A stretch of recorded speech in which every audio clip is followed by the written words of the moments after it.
Hey ladies, today is Sunday, April 25th, 2021, and wanted to give you an update on where I am. I'm still doing the estrogen patches. I'm waiting for my period to start, which is about, I guess, one day late as of today. So, I mean, not that late. And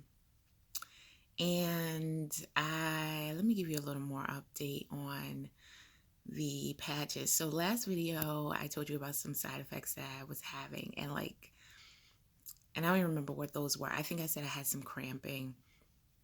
And then right after that video, I started spotting.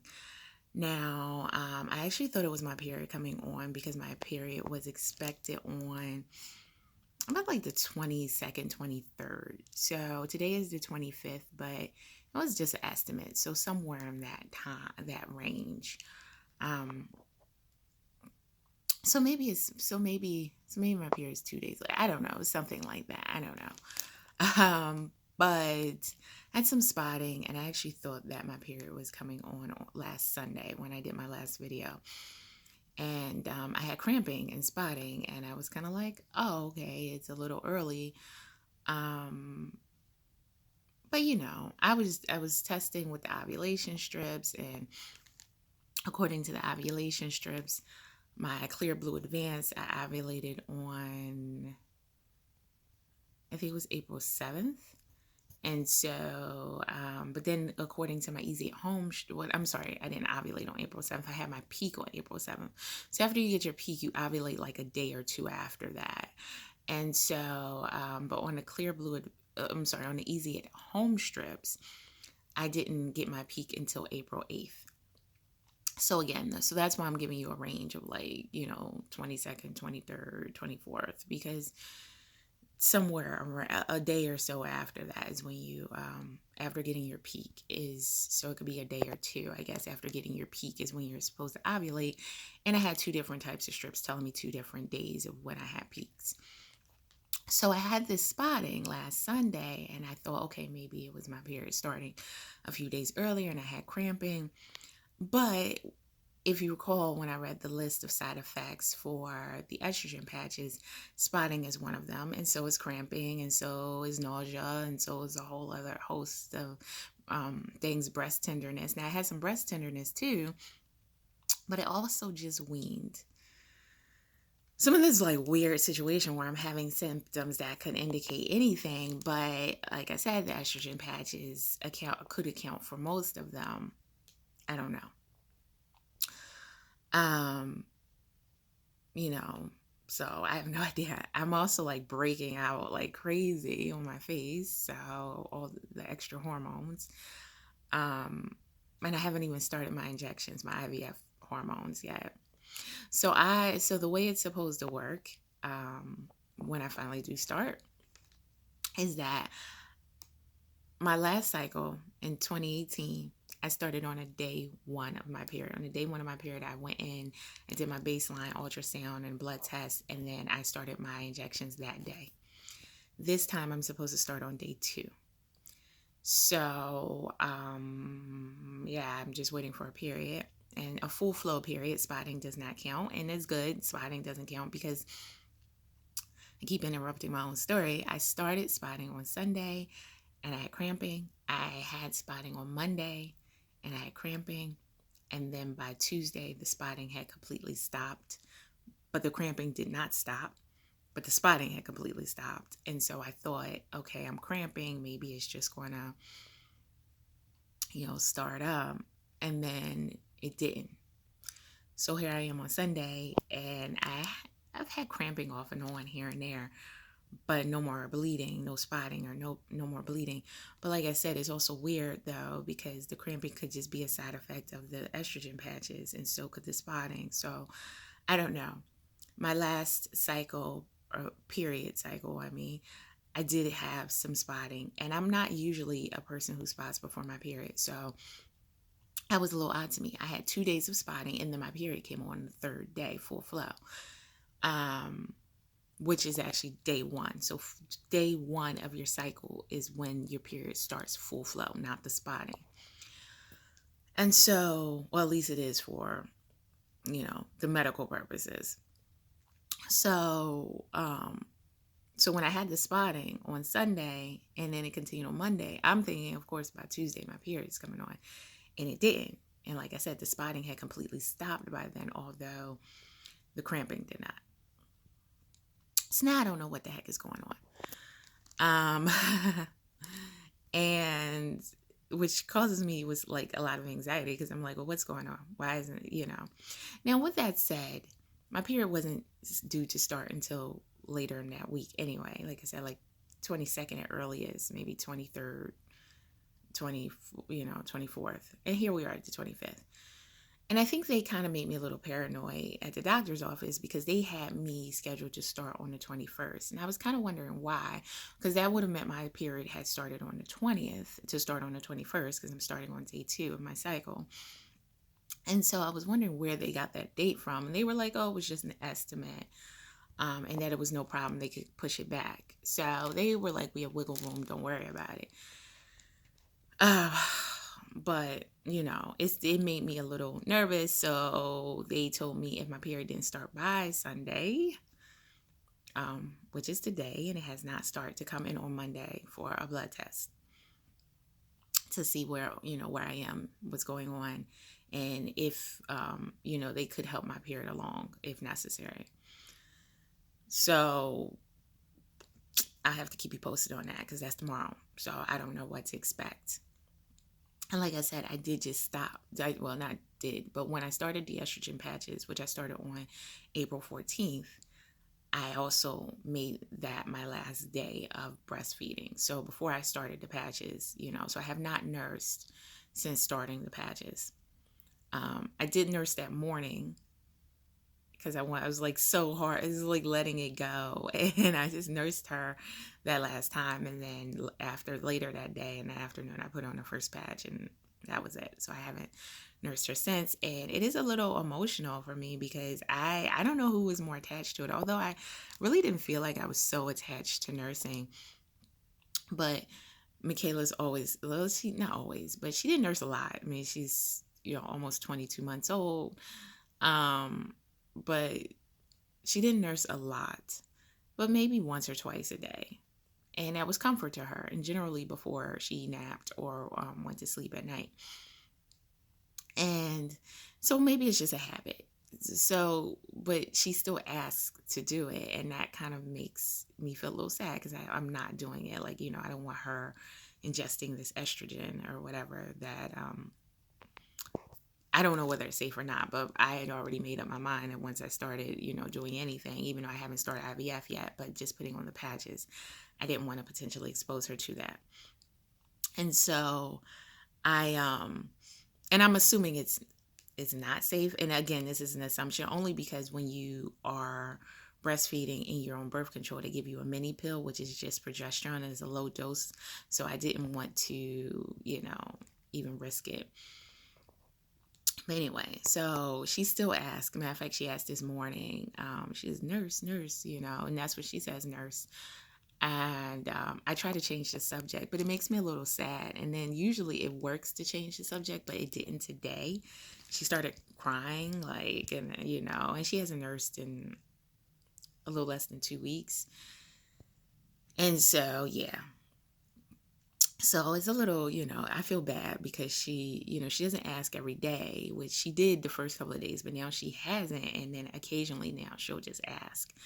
And, I try to change the subject or say like, oh, look at this. Or what color is this? Or, oh, you see the, whatever, just some random question and a random thing. And then, that usually works. But this morning she was upset. So it made me like feel bad, but I know that's like not the biggest thing in life, but still, I mean, anyone who breastfed knows, that it could be emotional to wean. So, and I felt like I wasn't sure that she was ready when I did it. So, when I weaned her. So, anyway, Moving on. So, like I said, I was only supposed to be doing these patches an estimate of like a week, and here I am. This Wednesday coming will be 2 weeks on the patches, and I only had 8 patches, which I changed every other day. So, 8 patches is a 16-day supply. So, I'm coming up on needing more patches, or we need to figure something out because I think I only have, I need to change my patch tomorrow, and then I'll change Wednesday. Yeah, I think I might have 1 patch left after that. So I'm down to like maybe 3 patches. Um, I think it's 3. Anyway, but I either need to refill it, which isn't a big deal, or we need to figure something out. So I'll give you an update on what's going on with that. But I don't know. Like the patches have made me a little like, well, estrogen does affect you emotionally, and maybe it's me, but I feel like paranoid or anxiety. But that could just be like everything with the IVF, and now that my period has not started yet, not knowing what's going on, especially, but like it's not even that late. But I think the fact that they had that estimate kind of made me like freak out, because I'm thinking like, oh, shouldn't it be on now? Anyway, so I'm rambling because this isn't really what I wanted to talk to you about. What I wanted to talk to you about is IVF medications. So I wanted to show you my medications that I have and kind of how they came. Now, they came in a cooler because some of them have to be refrigerated, but I am not. I took them out the refrigerator because I've had them for about a week now. And I wanted to just show you what I have. So these came just like this in these bags, and they were in a white cooler, and the cooler has ice packs in it, so it comes cooled because these have to stay refrigerated. And as soon as I'm finished this video, I will go back to refrigerating them. And so my last IVF cycle in 2018, I used Follistim, but this time I'm using Gonal-F because that's what my insurance covers more this time, which is fine. And I also, so Gonal-F or Follistim has to be refrigerated. So if you have either one of them, they have to be refrigerated. Sorry about the noise. Trying to open this bag, which is sealed pretty well. I haven't even opened anything. And then the other medication that has to be refrigerated is Cetrotide. So Gonal-F and Cetrotide need to be refrigerated. And so those come, like I said, in a cooler. So this is my Gonal-F, as you can see. And this is 900 IUs and 1.5 milliliters. So this one box has one Gonal-F needle. No, not needle. One cartridge of Gonal-F in it, and then it comes with 14 needles to change. So this is multiple injections per box. Well, it depends on what your medication level is, but it's 900 IUs here. So unless you're taking 900 IUs in a day, you should be able to get multiple injections out of one box. And like it says, it comes with 14 needles in here. Gonal-F is different. I'm not going to open the box. They're all sealed up. Gonal-F is different from Follistim, and where Follistim, you had to load if you have a Follistim pen, which I don't have now. I actually had one up until recently. And can you believe I kept the extras in the refrigerator for like the last couple of years? I just didn't throw them out, didn't know what to do, and they were expired, so it didn't matter. And then finally I threw them out. But I was like holding on to them for some like weird reason. And so anyway, with Follistim, you have to actually load the cartridge into the pen. You can reuse the pen. But you load your cartridges into the pen and then you dial up your medication. With Gonal-F, you don't have to load into the pen and you don't reuse the pen. So once you're out of medication, you throw that pen away, but you still dial up your medication, but you do it in a different way. But a little different than Follistim. But I did this. I told people about this back when I did my 2018 cycle, and you know, I'm sure a lot of doctors tell people about this. Go to Freedom Med Teach. Is Freedom Med MED Teach.com, all one word. And of course, as most, you know, things are. And use that for your to like those videos helped me tremendously when I was doing IVF the first time. It helped me tremendously. Don't take it for granted. I watched those videos like if I was doing 3 different injections, I would watch the videos for each injection every night to make sure I was doing them correctly, because there's little things that maybe you're not thinking about. And so wiping off the top with the alcohol, you know, swab, wiping things with alcohol, like all of those things, like it's little steps. And I'm not saying if you skip a step, it'll like it's like I'm not saying if you skip a step that you'll mess it up. No, but why skip a step? So like I said, Freedom Med Teach was tremendous for me. It's completely free. And they have like videos for every type of medication, follicism, Ivf, and the others. So, oh yeah. And there's also, like I said, Cetrotide, which needs to be refrigerated if you're doing that. I forget there's another brand that does the same thing as Cetrotide. That's not Cetrotide, that doesn't need to be refrigerated, and I forget what that's called. But my insurance covers Cetrotide. And so this is my Cetrotide box. And it's 0.25 milligrams of Cetrotide. I don't know if you can see that.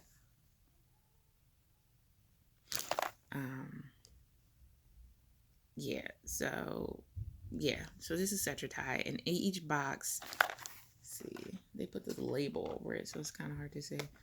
1 pre-filled syringe with dilutants and 1 milliliter sterile water for injection. So this is the Cetrotide and the Ivf. Keep them refrigerated at all times. So that's that. I also have a bag full of needles, all types of needles, and alcohol swabs. Came like this. Different gauge needles, which you will need for different things, like, you know, whether it's mixing certain things, like Menopur needs to be mixed. I can't remember if Cetrotide said pre-filled, so I don't think that needs to be mixed. But just different gauge needles, lots of needles. I actually found out that there was a shortage on needles because of all the COVID vaccines, that there's a shortage on needles. So, another bag with needles. These are these are syringes, okay. 3 ml syringes. This is a bag of syringes. This is the Progesterone and Oil, which you would use if you're doing, for me, a fresh transfer. I mean, I've never done a frozen transfer, but you'll probably have to use that too after you do your transfer. So you inject with the Progesterone and Oil. So I have 2 bottles of this. Sorry, I have lots of medication here. Let me make sure. I have a Sharps container. So they look different sizes, because they sent me 2 and this one's different. I didn't bring the other one. I figure people know what Sharps container is, but you empty after you use any needle, you put it in here, and this has to be disposed of properly. You can't just throw it in the trash. Usually the doctor's office, you can turn it in there or empty it there, because you might find that it's getting full during the process. Menopur. So I have a couple of boxes of Menopur. And Menopur is the one you have to mix. And this is a 5 single dose vials, and it comes with the sodium chloride injection. So 5 single dose vials of minotropins for injection.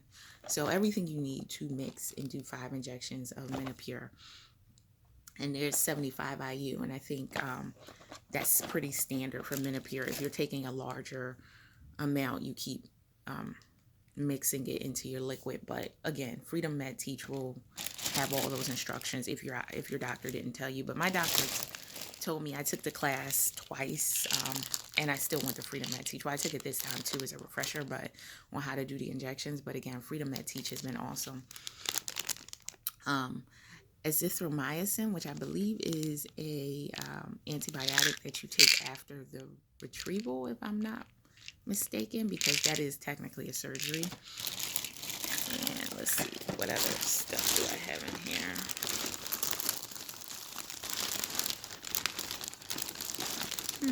Oh, I have, is this the HCG? It's called chronic, I can't say the medical words, but gonadotropin. Now, I can't remember whether this is the HCG or not. I think this might be the HCG.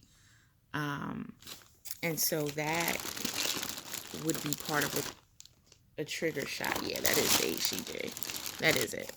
That'll be part of the trigger when it comes time for me to trigger this. And I'm also supposed to do Lupron.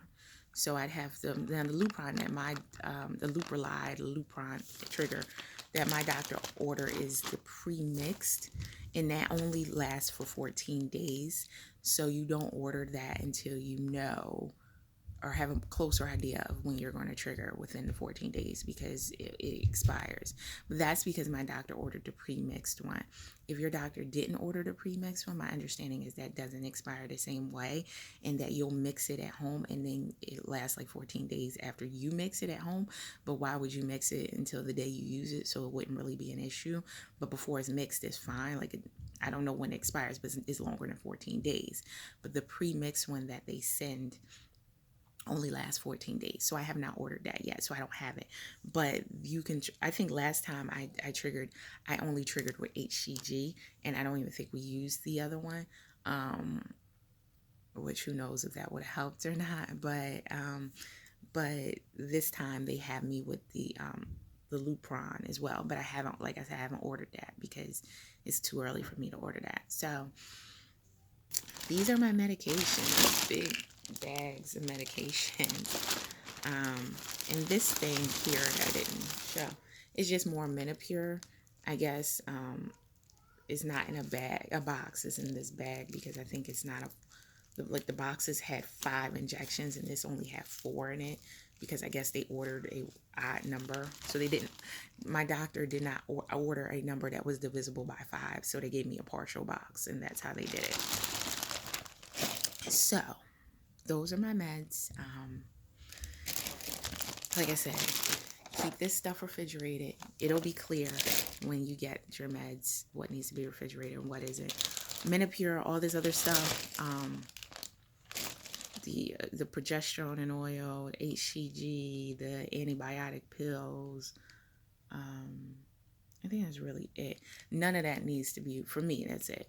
None of that needs to be refrigerated, and it should be at room temperature. But if you're doing Follistim, Organo F, etc., definitely has to be refrigerated. All right, ladies. So those are my meds. So I'll give you an update on what's going on and when I start, and kind of take you through the process with me as I did before. And I will talk to you soon. Stay safe.